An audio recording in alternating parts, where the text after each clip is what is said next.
السلام علیکم ورحمۃ اللہ وبرکاتہ۔ نحمده ونصلي ونسلم على رسوله الكريم وعلى آله الطيبين الطاهرين وأصحابه الأكرمين أجمعين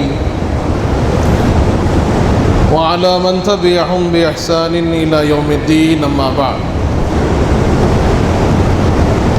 وقال تعالى في شان حبيبه الكريم: إن الله وملائكته يصلون على النبي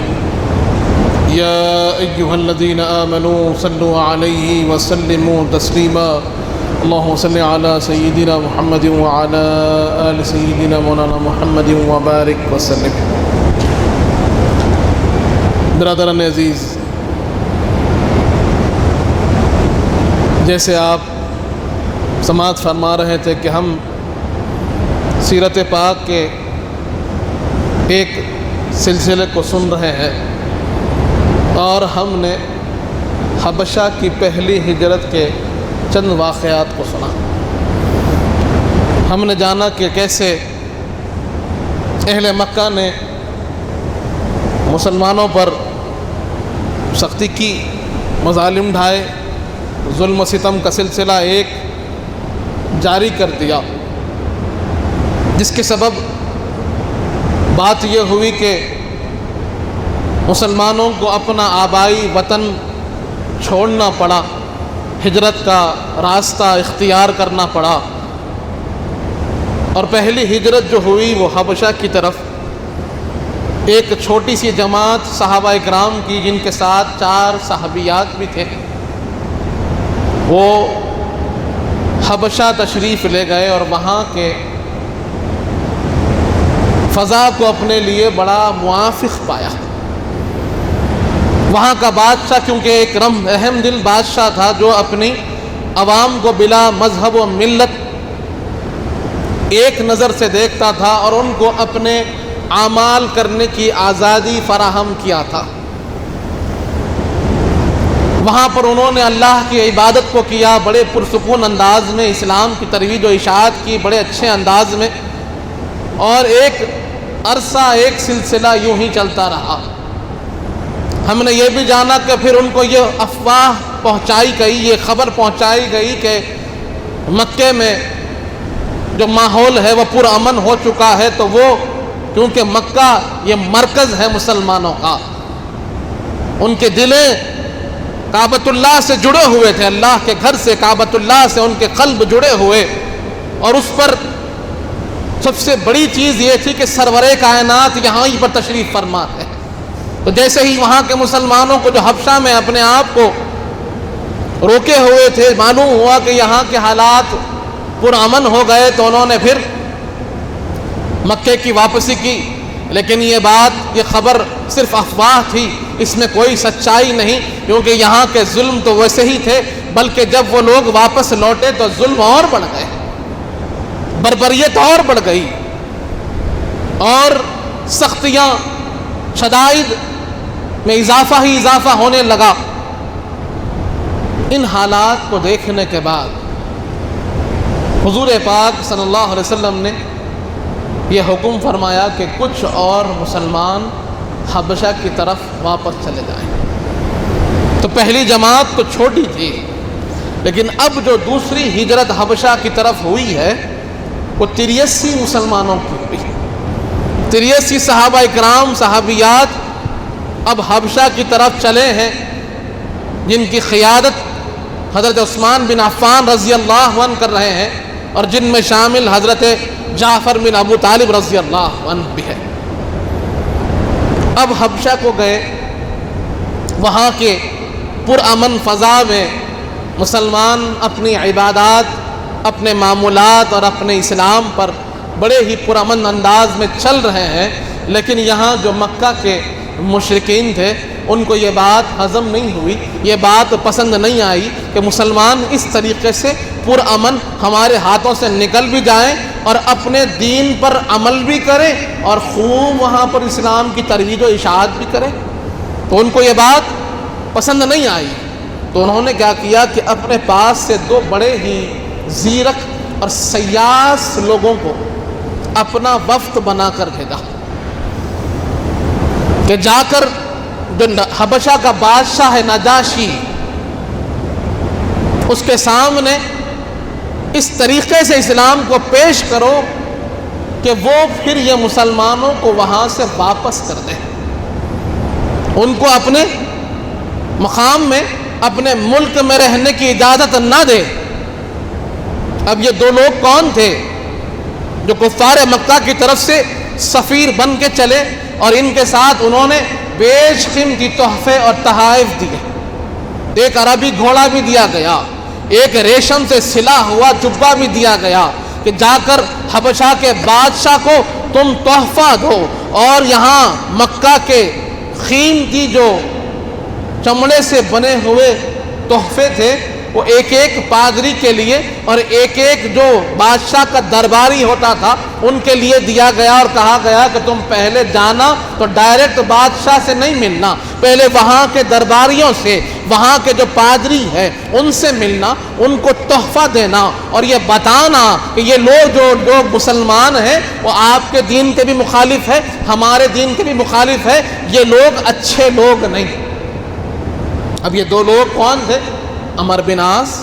اور عبداللہ بن ابی ربیعہ، یہ دو لوگ نکلے ہیں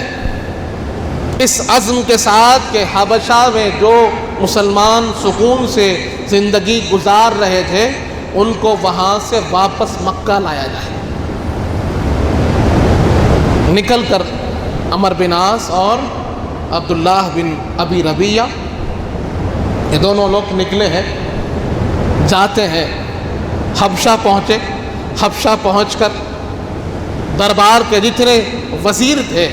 ان سے ملاقات کی، ان کو تحفے دیے۔ تحفے دینے کے بعد اپنی بات رکھی کہ دیکھو یہ جو لوگ آئے ہوئے ہیں بظاہر بڑے پرامن نظر آتے ہیں، خاموش نظر آتے ہیں اور اپنی زندگی میں آپ نظر آتے ہیں، لیکن یہ لوگ اچھے لوگ نہیں ہیں، یہ ہمارے پاس سے نکلے ہوئے لوگ ہیں اور یہ ہمارے ہی قبیلوں کے لوگ ہیں، ہمارے ہی بچے، ہمارے ہی بھائی، ہماری ہی بہنیں ہیں، لیکن انہوں نے کیا کیا؟ اپنے آباء و اجداد کے دین کو چھوڑ دیا اور کہنے لگے کہ تم معبودان باطل کی عبادت کرتے ہو، تم ان کو چھوڑ دو، وحدہ لا شریک اللہ کی طرف آ جاؤ۔ اور ان کے قائد محمد الرسول اللہ صلی اللہ علیہ وآلہ وسلم ہے جو اللہ کی وحدانیت کا پیغام دیتے ہیں، جو قرآن کے احکام کو سناتے ہیں، جو لوگوں کو اللہ کے عذاب سے ڈراتے ہیں، جو لوگوں کو اللہ کی طرف بلاتے ہیں اور یہ فرماتے ہیں کہ اللہ ایک ہے اور میں اللہ کا رسول ہوں۔ یہ ہم کو ہمارے دین سے ہٹانا چاہتے ہیں اور ان کا یہاں آنا اس سازش کے تحت ہے کہ آپ کے لوگوں کو بھی آپ کے دین سے ہٹا دیں۔ وہ لوگ نصرانی تھے، کرسچنز تھے۔ اب سارے وزراء جب تحفے پیش کیے گئے اور دین کو، مسلمانوں کو اس انداز میں ان کی تصویر کشی کی گئی تو پھر وہ راضی ہو گئے کہ ہاں چلو بادشاہ کے پاس ہم تمہاری سفارش کریں گے۔ جب تم بادشاہ کے پاس جاؤ گے دربار میں تو ہم تمہاری سفارش کریں گے اور ہم کہیں گے کہ ہاں ایسے لوگوں کو حبشہ میں رہنے نہیں دینا چاہیے، ان کو واپس مکہ بھیج دو۔ دوسرے دن بادشاہ کے پاس بات پہنچتی ہے، نجاشی بادشاہ وہاں پہنچے، عمر بن عاص ہے، عبداللہ بن ابی ربیعہ ہے، انہوں نے جا کر اپنی بات پیش کی کہ کہا کہ دیکھیے یہ لوگ ایسے ہیں جو ہم کو ہمارے دین سے ہٹائے جو ہیں، یہ ہمارے ہی بھائی ہیں لیکن بھٹکے ہوئے ہیں، ہم انہیں سیدھے راستے پر لے جانا چاہتے ہیں، ہم ان کی اصلاح کے لیے آئے ہیں، ہم ان کو لے جانا چاہتے ہیں، آپ انہیں ہمارے ساتھ بھیج دیجیے۔ یہ عربی گھوڑا ہے، ہمارے سرداروں کی طرف سے آپ کے لیے تحفہ ہے، یہ جبہ ہے،